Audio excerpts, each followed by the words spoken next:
नमस्कार, मैं हूं आपके साथ शिप्रा झा और आप देख रहे हैं न्यूज़ 18 बिहार झारखंड का डिजिटल प्लेटफॉर्म। आज के इस वीडियो में हम बात करने वाले हैं यरूशलेम को लेकर, क्योंकि वहां से एक बहुत बड़ी खबर सामने आ रही है। यरूशलेम में भीषण आग लगी है और इस आग के पीछे कई सवाल भी उठ रहे हैं। क्या ये आग ऐसे ही लग गई या इस आग के पीछे कोई बड़ी साजिश है?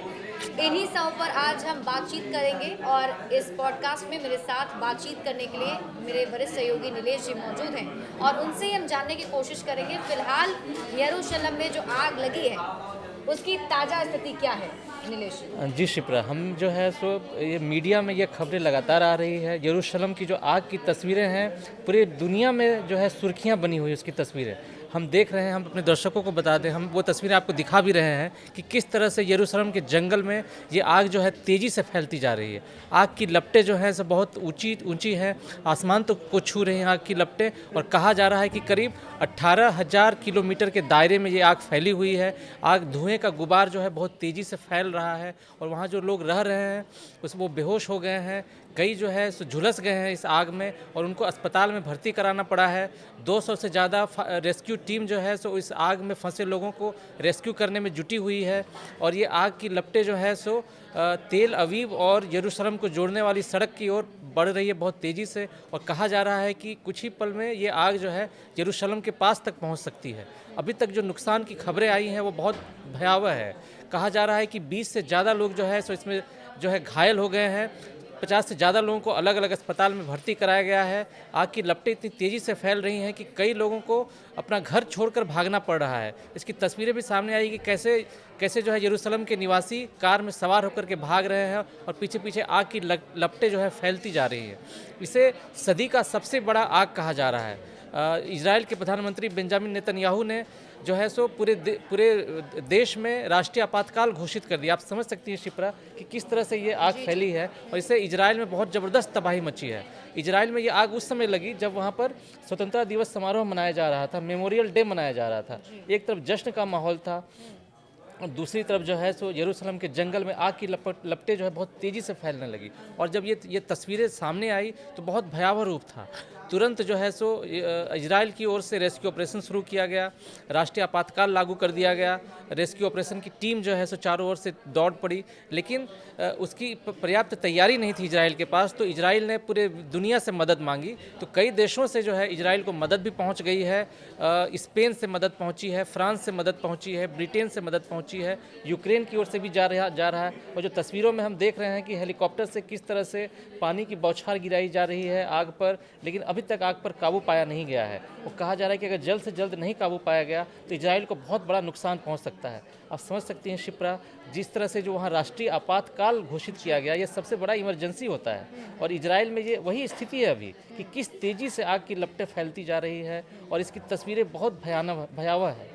नहीं, बिल्कुल। और देखिए, ये जो तस्वीरें तो सामने आ ही रही हैं। सबसे बड़ी आशंका और जो लोगों को सता रही है चिंता, वो ये कि ये जो आग है वो धीरे धीरे शहर की तरफ फैलती चली जा रही है, तो नुकसान और ज़्यादा हो सकता है। हालांकि कोशिश ज़रूर की जा रही है कि जल्द से जल्द इस आग पर काबू पा लिया जाए, लेकिन जैसा कि हमने आपको बताया कि इस आग को लेकर कई सवाल खड़े हो रहे हैं। और सवाल इसलिए क्योंकि आपको पता है मिडिल ईस्ट में जो तनाव है वो काफ़ी ज़्यादा जारी है और ख़ासतौर पर इजराइल और ईरान के बीच में काफ़ी तनातनी देखने को मिली है। तो नीलेश जी, अब सवाल ये उठता है कि आग लगी कैसे? क्या इसके पीछे हमास या ईरान का हाथ हो सकता है? जी शिप्रा, आपने सही सवाल किया। अभी हमने कुछ दिन पहले ही देखा था कि ईरान की जो है बंदर अब्बास जो है बंदरगाह, वहाँ पर कैसे ब्लास्ट हुआ था, कैसे धमाके की आवाज़ सुनाई दी थी। वहाँ पे भी आग की लपटें जो है चारों ओर फैल गई थी, कितने लोग मारे गए थे, कितना नुकसान हुआ था। ये 2 दिन पहले की बात है। उसके अगले ही दिन ईरान के एक और बारूद फैक्ट्री में धमाका हुआ और उसमें भी बहुत बड़ा नुकसान हुआ। और बस इन दोनों घटनाओं के तुरंत बाद जिस तरह से यरूशलेम में आग लगी, उसके पीछे बहुत बड़ी साजिश की बू आ रही है। जब ईरान में धमाका हुआ था उस समय ईरान की ओर से इजराइल की खुफिया एजेंसी मोसाद का नाम लिया जा रहा था। हालांकि शुरुआत में ईरान ने इनकार किया था, लेकिन ईरान के कई सांसदों ने बाद में आरोप लगाया कि इस धमाके के पीछे, इस दोनों धमाकों के पीछे इजराइल की खुफिया एजेंसी मोसाद का हाथ है। उस समय जो है जब ये धमाका हुआ तो ईरान ने एक आदमी को पकड़ा भी था और उसको इस मामले का दोषी भी ठहराया था। जी। तो फिर जब ये इसके बाद ये इजराइल में ये घटना हुई, जिस तरह से यरूशलेम में आग की लपटें फैलने लगी, तो इस मामले में भी यरूशलेम की पुलिस ने एक आदमी को पकड़ा है और उसकी तस्वीरें भी सोशल मीडिया में वायरल हुई हैं और कहा जा रहा है कि इसी शख्स ने इस आग को भड़काया और वो तेजी से पूरे जंगल में फैलने लगी। अब ये जो है इजराइल की पुलिस ये पता लगा रही है कि क्या इसमें ईरान का हाथ है, क्या इसमें हिजबुल्लाह का हाथ है, क्या इसमें हमास का हाथ है, क्योंकि इजराइल और ईरान, हमास और हिजबुल्लाह के बीच अभी पिछले कई साल से जो है संघर्ष चल रहा है। जिस तरह से इजराइल ने गाजा में अटैक किया है, जिस तरह से वहाँ तबाही मचा रही है, उसके बाद उसका बदला लेने के लिए हमास ने इजराइल पर लगातार हमला किया, हूती विद्रोहियों ने हमला किया, उसके बाद हिजबुल्लाह ने हमला किया। तो इस तरह से इजराइल जो है चारों तरफ से घिरा हुआ है। अब ये घटना के पीछे किसका हाथ है ये अभी तक तो सामने नहीं आया है, लेकिन जिस तरह से एक आरोपी को पकड़ा गया है और उसके पीछे जो है ईरान का नाम लिया जा रहा है, तो इसमें एक बड़ी साजिश की बू आ रही है। और इजराइल के प्रधानमंत्री बेंजामिन नेतन्याहू ने देशवासियों से संयम रखने की अपील की है, उन्हें सुरक्षित स्थानों पर पहुंचाने की बात कही है और कहा है कि जल्द से जल्द वहां आग बुझाने की कोशिश की जा रही है, रेस्क्यू ऑपरेशन चलाया जा रहा है। हम देख भी सकते हैं इन तस्वीरों में कि कैसे हेलीकॉप्टर से जो है पानी की बौछारें गिराई जा रही है। तो इजराइल की सरकार ने कहा है कि सबसे पहले हम आग को बुझाएंगे और इसके पीछे जिसकी भी साजिश है, अगर कोई साजिश होगी तो उसका पता लगाएंगे और इसके खिलाफ जो है सख्त से सख्त कार्रवाई करेंगे। नहीं, बिल्कुल। और देखिए, इसके तह तक जाने की कोशिशें तो की जा रही हैं, जांच पड़ताल जारी है, लेकिन जैसा कि हमने तस्वीरों के ज़रिए भी दर्शकों को दिखाया है और इससे अंदाज़ा लगाया जा सकता है कि आग कितनी ज़्यादा भीषण है। और जैसा आप बताए थे, करीब कई किलोमीटर के अंदर ये आग जो है फैली हुई है और अब ये आग शहर तक भी जा सकती है। तो फिलहाल क्या ताज़ा स्थिति, क्या अपडेट मिल पा रहा है, कितना हद तक आग पर काबू पाया जा सका है और क्या लगता है कब तक कंप्लीट हो जाएगा? जी शिप्रा, अभी तक जो स्थिति वहाँ से सामने आई है, अभी आग जो है सो और तेजी से भड़कती जा रही है। अभी तक आग को बुझाया नहीं जा सका है क्योंकि ये करीब करीब 18,000 किलोमीटर के एरिया में फैला हुआ है। ये इजराइल की जो है सदी की सबसे बड़ी जो है सो मुसीबत है ये इजराइल के लिए। एक तो वो कई मोर्चों पर घिरा हुआ है, ऊपर से जो ये प्राकृतिक आपदा आई है या ये साजिश है, इसका पता नहीं चल सका है। लेकिन जो भी हो, ये जो आग लगी है इससे इजराइल को बहुत बड़ा नुकसान हुआ है। यरूशलेम तक जो है सो आग की लपटें फैल सकती है। इजराइल के प्रधानमंत्री ने ऐसी बात भी कही है, अगर यरूशलेम तक पहुंच गई ये आग तो समझिए कितनी बड़ी तबाही होगी।